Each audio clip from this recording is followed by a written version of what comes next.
Barbershop conversation, guys. Feel free to hit the subscribe button. So, Donald Trump calls, was it African countries, Haiti, shithole countries.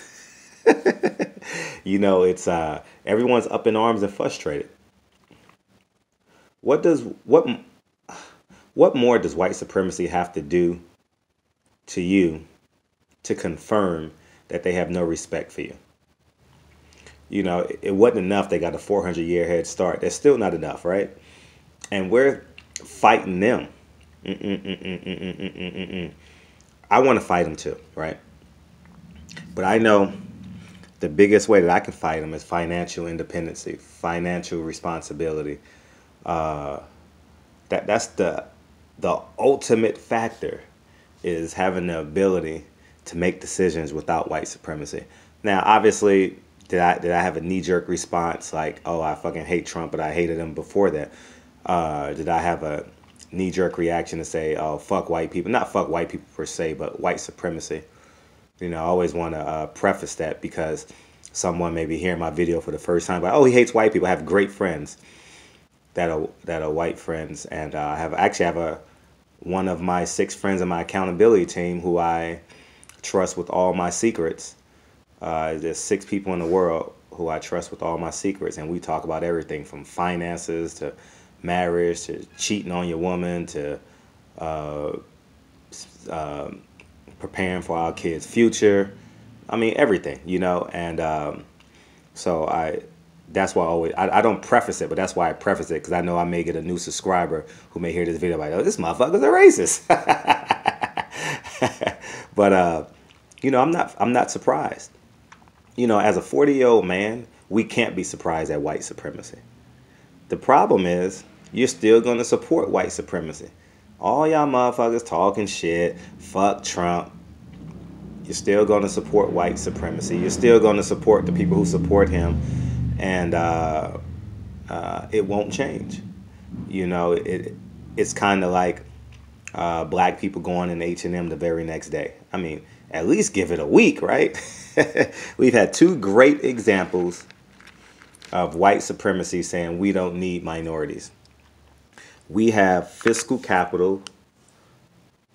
No matter what they do or what they say, how they protest, we still can combat that with our financial freedom, with our financial power, with our fiscal power. And it's and that should be the humbling part, because when you look at in your household, you're like, man, are we millionaires?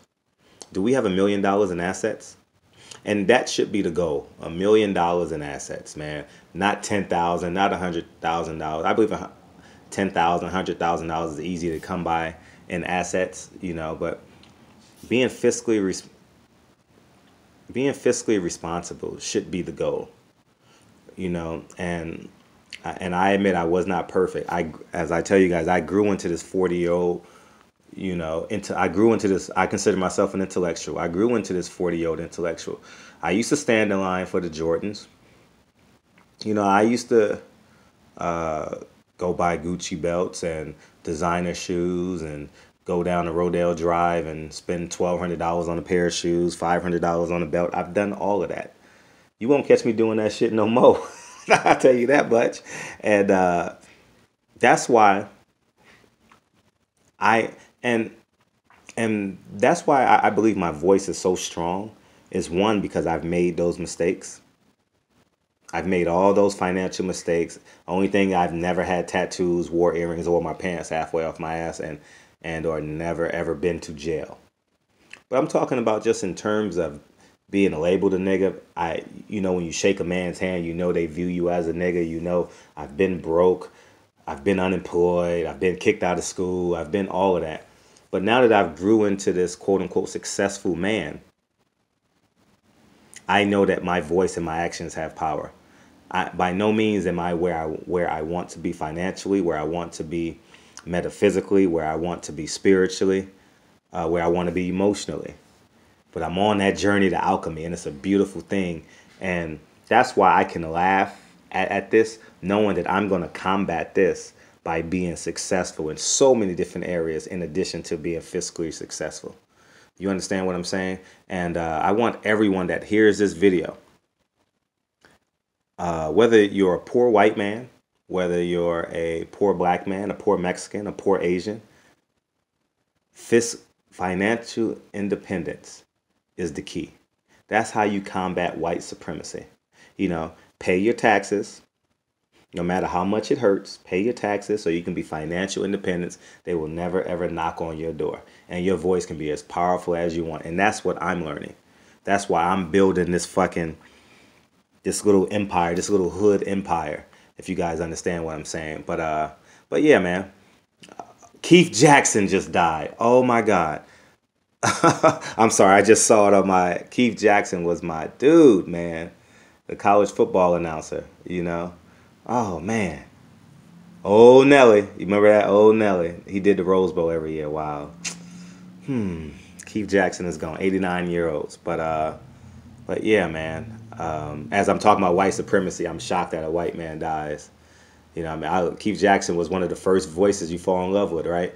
If you was a college football fan. I caught him in the college football era. I didn't catch him when he did the Olympics in his earlier days or wide world of sports. You know, I know him from college football, and we all love his call, Old Nelly. he did the Rose. I live in California, so he did the Rose Bowl every year. So, but support your own, man. If you're Asian, support your own. If you're Mexican, support your own. If you're Haitian, support your own. If you're black, support your own.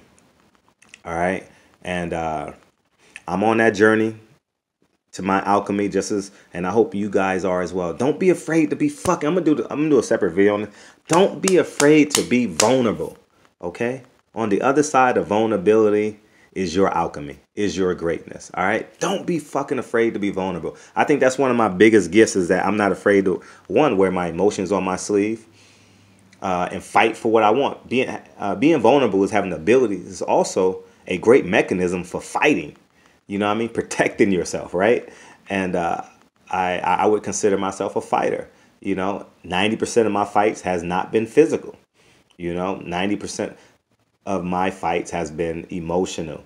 Fighting off temptation to spend money as opposed to saving money. Fighting off temptation to go fuck 30 girls. You understand? Fighting, I mean, you get what I'm saying? So yeah, man.